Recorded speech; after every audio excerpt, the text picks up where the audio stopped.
नमस्कार, मैं हूं आंचल आनंद। राजस्थान और तेलंगाना में अब वोटिंग के लिए 24 घंटे से भी कम का वक्त बचा है। कल यानी कि 7 दिसंबर को राजस्थान और तेलंगाना में वोटिंग होनी है और 11 दिसंबर को नतीजे आएंगे यानी कि काउंटिंग होगी। 2019 के लोकसभा चुनावों से पहले इसे सत्ता का सेमीफाइनल कहा जा रहा है।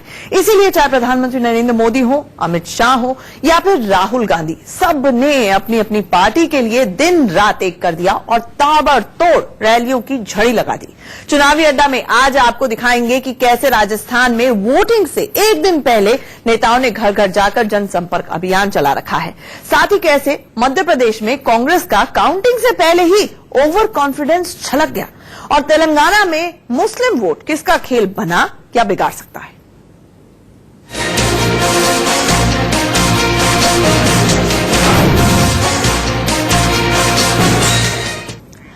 तो राजस्थान और तेलंगाना में महज कुछ ही घंटों बाद वोटिंग होनी है और 11 दिसंबर को 5 राज्यों के नतीजे भी आ जाएंगे। ऐसे में आपको दिखाते हैं कि कुछ ऐसे आंकड़े जो हमने बड़ी शिद्दत से आपके लिए जुटाए हैं।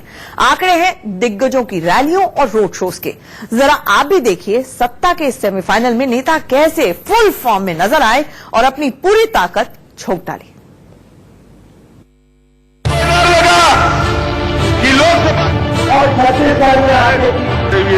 गांव-गांव में जो विकास आपने देखा है। चुनाव का ये शोर अब थम गया है। राजस्थान और तेलंगाना में अगले कुछ घंटों में नई सरकार चुनने के लिए वोटिंग होगी। मध्य प्रदेश, छत्तीसगढ़ और मिजोरम में चुनाव हो रहे हैं। 5 राज्यों में विधानसभा चुनावों के नतीजे चाहे जो भी रहे हों, लेकिन सभी दलों ने चुनाव प्रचार में कोई कसर नहीं छोड़ी। हर कोई एड़ी चोटी का जोर लगाकर सत्ता के शिखर तक पहुंचने की कोशिश में जुटा रहा। हर पार्टी ने जबरदस्त प्रचार किया, लेकिन बीजेपी का धुरंधर प्रचार सबसे अव्वल रहा। 5 राज्यों में बीजेपी के प्रचार की कमान खुद बीजेपी के चाणक अमित शाह ने संभाली। 63 दिनों में 67,000 किलोमीटर से ज्यादा यात्राएं की। अमित शाह ने अकेले 2 महीने में 65 जनसभाएं, 13 रोड शो और 162 संवाद कार्यक्रम किए। अमित शाह छत्तीसगढ़ में 14 दिन, मध्य प्रदेश में 18 दिन, तेलंगाना में 10, राजस्थान में 19 दिन और मिजोरम में 2 दिन रहे। मध्य प्रदेश, मिजोरम और छत्तीसगढ़ में चुनाव के बाद फुर्सत में आए अमित शाह ने राजस्थान में पूरी ताकत झोंक दी। शाह ने राजस्थान में सबसे ज्यादा 57 कार्यक्रम किए। शाह ने अकेले राजस्थान में 19 रैलियां और 4 रोड शो किए। इसके अलावा मध्य प्रदेश में 23 रैलियां और 48 कार्यक्रम किए। वहीं छत्तीसगढ़ में 8 रैली, रोड शो मिलाकर 28 कार्यक्रम किए। इसके अलावा शाह ने मिजोरम में 4 और तेलंगाना में 25 कार्यक्रम किए। अमित शाह के अलावा चुनाव में बीजेपी की जीत की चाबी कहे जाने वाले पीएम मोदी ने भी इन 5 राज्यों में जमकर प्रचार किया। पीएम मोदी ने इस दौरान 25 जनसभाएं की, जिसमें सबसे ज्यादा छत्तीसगढ़, राजस्थान और एमपी में रही। राजस्थान और मध्य प्रदेश में पीएम मोदी की ज्यादातर सभाएं प्रचार के आखिरी दौर में रखी गयी। कहा जा रहा है कि ये बीजेपी की खास रणनीति थी, ताकि आखिरी वक्त में माहौल बीजेपी की तरफ किया जा सके। राजस्थान में पीएम मोदी ने सबसे ज्यादा 12 जनसभाएं की। बीजेपी को विश्वास है कि राजस्थान, मध्य प्रदेश और छत्तीसगढ़ में वो सत्ता बचाने में कामयाब होगी, लेकिन कांग्रेस में भी ये आत्मविश्वास कायम है कि वो कम से कम एमपी और राजस्थान में सत्ता पाने में कामयाब रहेगी।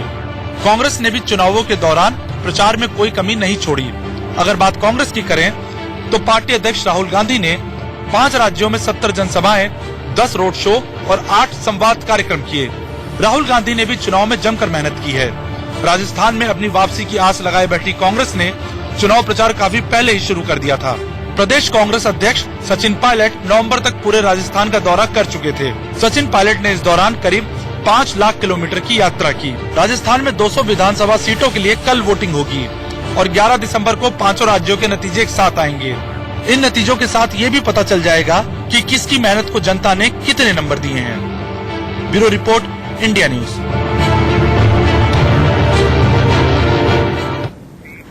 वहीं तेलंगाना में भी चुनावी तवा गर्म है। तेलंगाना में कमल खिलाने के लिए बीजेपी ने उत्तर प्रदेश के मुख्यमंत्री योगी आदित्यनाथ को प्रचार के लिए मैदान में उतार दिया तो निजाम की एंट्री हो गई। तो दूसरे छोर पर ओवैसी बंधुओं ने कमान संभाल ली। इस सबके बीच तेलंगाना में एक फैक्टर ऐसा भी है जो सरकार बनाने की कुव्वत रखता है। क्या है ये फैक्टर, देखिए इस खास रिपोर्ट में। उनको डर लगा कि लोकसभा के साथ चुनाव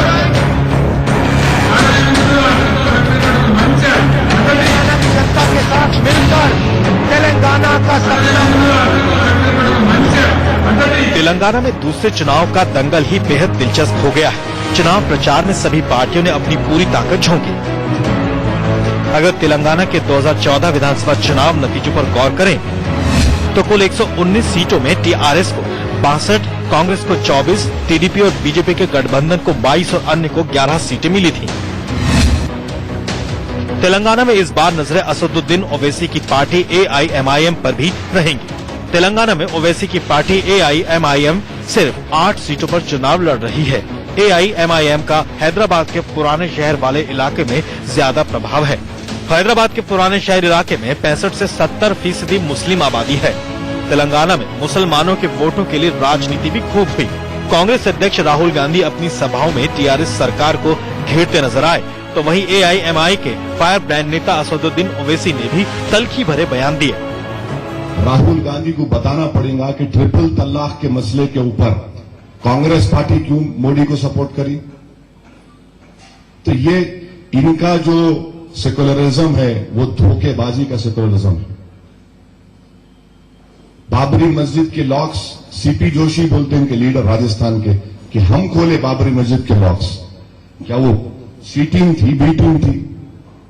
तो इनकी लंबी लिस्ट है और इन्हों बैडली एक्सपोज हो चुके हैं। मगर राहुल गांधी का ऐसा मामला ऐसा है कि बस मेरे साथ आ जाओ, मेरे हाथ को चूम लो, बस आपको मैं लिख के दे देता हूं, आप सेकुलर है।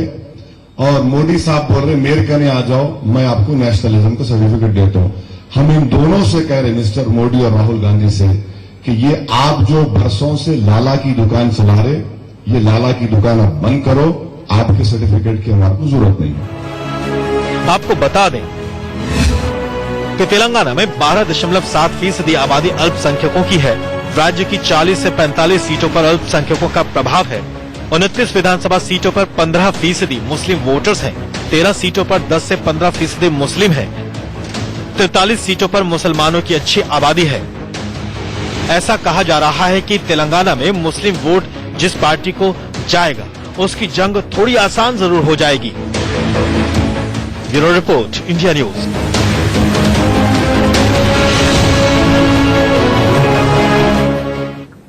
तो तेलंगाना में चुनावों का तूफान और नेताओं की दीवानगी चरम पर है, लेकिन उनके भक्त भी कम नहीं हैं। अपने नेता के लिए आपने लोगों को मंदिर बनवाते तो सुना होगा, लेकिन तेलंगाना में के चंद्रशेखर राव को दूसरी बार सीएम देखने के लिए एक समर्थक ने अपनी जुबान काटकर भगवान वेंकटेश्वर को चढ़ा दी। व्यक्ति का कहना था कि वो दूसरी बार केसीआर को तेलंगाना का सीएम बनते देखना चाहता है, जिसके लिए उसने अपनी जुबान वेंकटेश्वर भगवान को चढ़ाई है। घायल का इस वक्त अस्पताल में इलाज चल रहा है।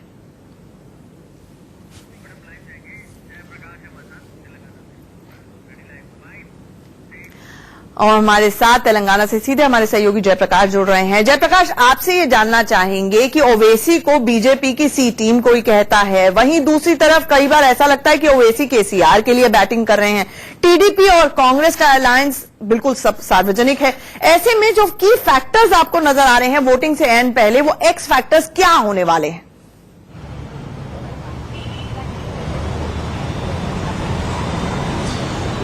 अभी आपने खबर चलाया कि मुस्लिम वोट जो है वो डिसाइडिंग फैक्टर होगा तेलंगाना इलेक्शन में। वो 100% सही बात रखी आपने, क्योंकि 12% के ऊपर मुस्लिम वोट जो है तेलंगाना में वो डिसाइडिंग फैक्टर बोलते हैं और स्विंग वोट बोलते हैं। एंड अभी तक जो कैंपेनिंग चल रहा है, इसी 12% के ऊपर ही केसीआर का जो कैंपेन चलता था।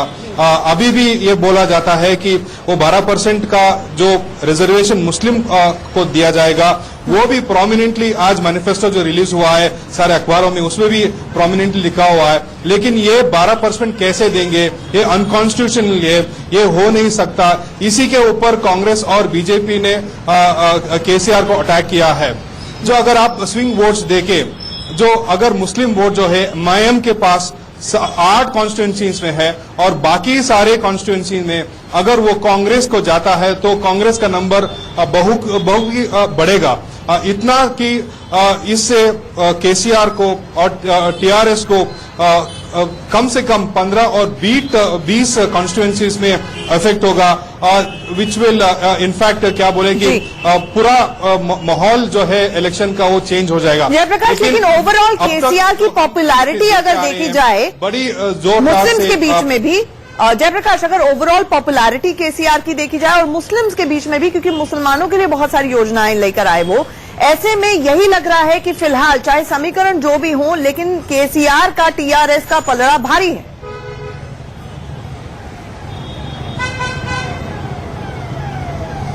अब तक ऐसा था, लेकिन अब कांग्रेस जो है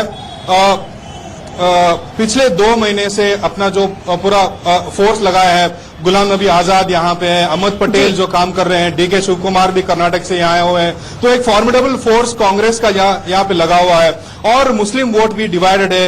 एक तरफा ओवैसी की तरफ है, दूसरी तरफा कांग्रेस की तरफ है, क्योंकि हमें इट्स ओपन सीक्रेट कि हमको मालूम है कि कांग्रेस ने कैसे माइनॉरिटी अपीजमेंट करते आया हुआ है 50 साल से, और इस बार कांग्रेस ये वो जो है मुस्लिम वोट है वो कंसोलिडेट कर रहा है।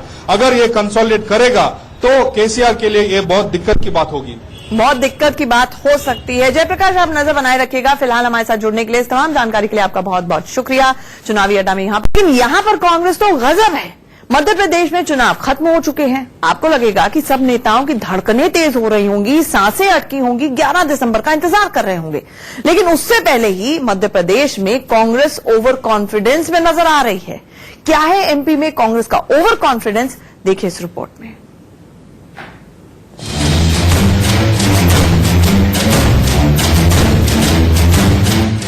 ये पोस्टर मध्य प्रदेश में कांग्रेस के ओवर कॉन्फिडेंस का है।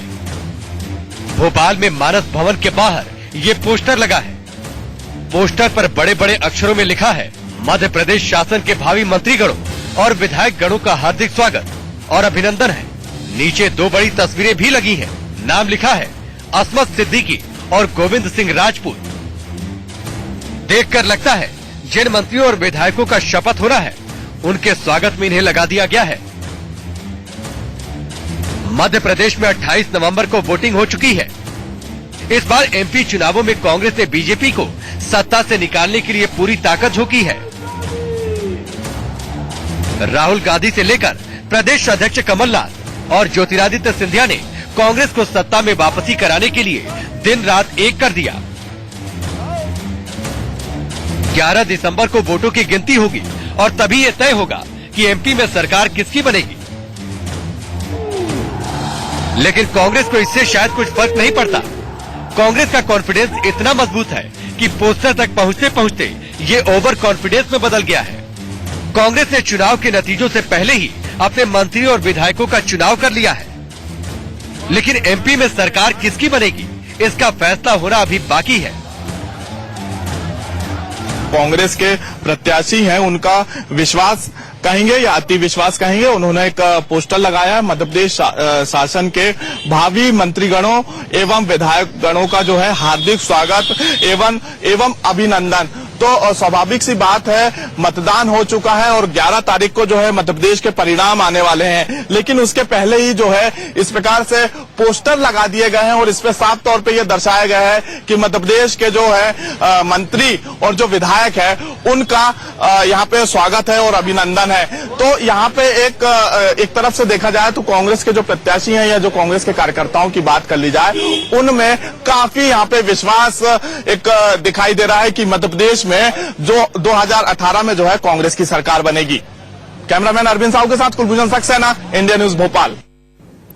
तो आपने देखा कि किस तरह से मध्य प्रदेश में पोस्टर तक छप गए हैं, इतना ओवर कॉन्फिडेंस, और अमित शाह की भाषा में कहें तो अति आत्मविश्वास से यहां पर कांग्रेस ग्रसित नजर आ रही है। राजस्थान पर लेकर भी अमित शाह ने इसी तरह का निशाना साधा था। सबसे पहले तो फाइनल पुश यानी फिनिशिंग लाइन से पहले किस तरह से शिद्दत से चुनाव प्रचार जनसंपर्क अभियान चल रहा है कांग्रेस का, वो देखिए। तस्वीरें दिखाते हैं आपको अशोक गहलोत जो कि घर घर जाकर, क्योंकि प्रचार तो थम गया है लेकिन घर घर जाकर जो जनसंपर्क होता है वो साधने की कोशिश यहां पर अशोक गहलोत करते हुए नजर आ रहे हैं। हमारे साथ हमारे सहयोगी मनु शर्मा इस वक्त जुड़ रहे हैं। मनु, बार बार ये कांग्रेस पर आरोप लग रहा है। अमित शाह ने तो प्रेस कॉन्फ्रेंस में कह दिया था कि कांग्रेस अति आत्मविश्वास का शिकार हो रही है। हमने मध्य प्रदेश की कुछ देर पहले तस्वीरें अपने दर्शकों को दिखाई, लेकिन राजस्थान में अंत तक कहीं पर भी लोगों से संपर्क तोड़ना नहीं चाहती है कांग्रेस। यानी कि पिक्चर कुछ और है और जमीन पर सांसें अभी भी अटकी हुई है कांग्रेस की, लाइंग डाउन नहीं ले सकती वो सिचुएशन को।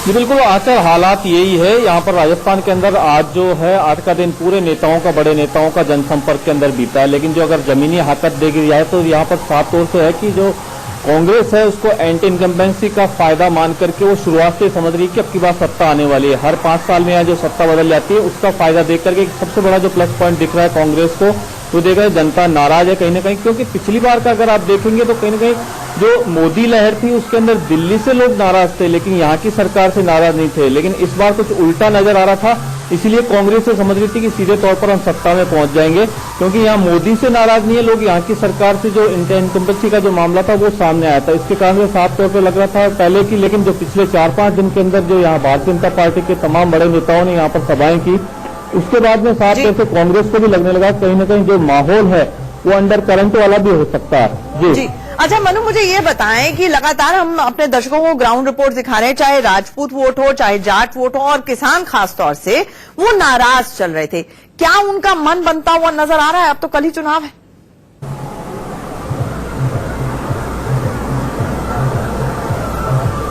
देखिए, अलग अलग जो समाज हैं उनका कहीं ना कहीं जुड़ाव जो है वो राजनीतिक दलों के साथ में। जाट समाज का पहले से ये था कि कहीं ना कहीं अगर अशोक गहलोत का चेहरा आगे कर देते तो उनकी नाराजगी झेलनी नहीं पड़ती। लेकिन पिछले कुछ समय से जब ये बैलेंस करने लगे हैं तो उसके बाद से जाट समाज भी जो है कांग्रेस के पक्ष के अंदर जुड़ता हुआ नजर आया। लेकिन कहीं ना कहीं जो राजपूत समाज है उसकी नाराजगी जरूर अब की बार भारतीय जनता पार्टी के साथ में थी। और जो जगह जगह सभाएं हुई उसके बाद में सामाजिक नेताओं से जो बातचीत होती रही उसके अंदर उनकी नाराजगी भी निकल करके सामने आई है। दूसरी बात, जो टिकट वितरण को लेकर के जो समाजों के अंदर जो नाराजगी थी उसका भी दोनों पार्टियों को भी खामियाजा उठाने की बात सामने आ रही है। जी, हमारे साथ जुड़ने के लिए मनु, इस अपडेट के लिए आपका बहुत बहुत शुक्रिया। चुनावी अड्डा में यहां पर रुकेंगे छोटे से ब्रेक के लिए, जल्द लौटते हैं।